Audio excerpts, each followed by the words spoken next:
नमस्कार मंडळी, स्वागत आहे मराठी चैतन्य या यूट्यूब चॅनलवर. आज आपण जाणून घेणार आहोत सातू म्हणजे काय. सातू हे एक शिवामूठ आहे जे शंकर महादेवांना वाहिले जाते. पण तुम्हाला माहित आहे का, सातूचे पीक फार पूर्वीपासून ज्ञात आहे. तर याच व्हिडिओमध्ये आपण जाणून घेणार आहोत सातू म्हणजे काय, सातूचे फायदे व सातूचे औषधी गुणधर्म. चला तर मग सुरू करूया. सातू म्हणजे काय. यज्ञाहुतीसाठी पण ऋषी मुनी सातूचा त्या काळात उपयोग करायचे.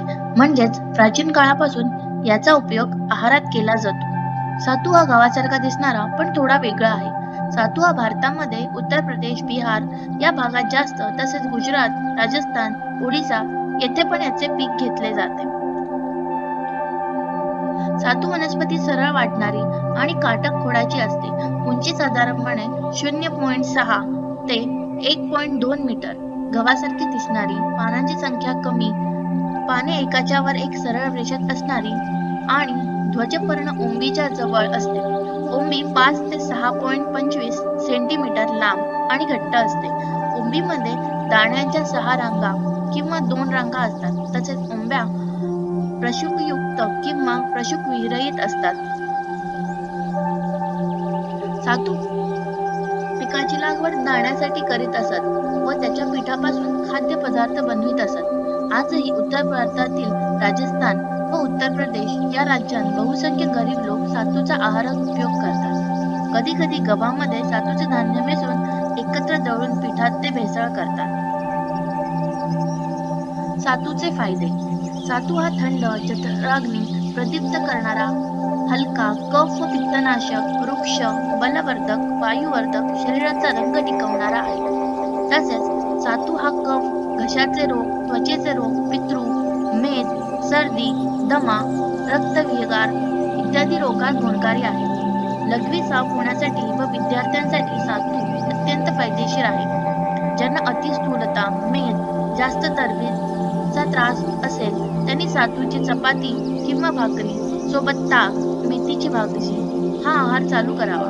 त्यांना नक्की फायदा होईल. मधुमेह असणाऱ्या लोकांना सातूच्या पिठाची चपाती किंवा भाकरी अधिक चांगली असते. यामुळे शरीरातील शुगरचे प्रमाण वाढत नाही. सातूची चपाती रुचकर, मधुर, हलकी, बलवर्धक, वीर्यवर्धक व वायुकारक असते.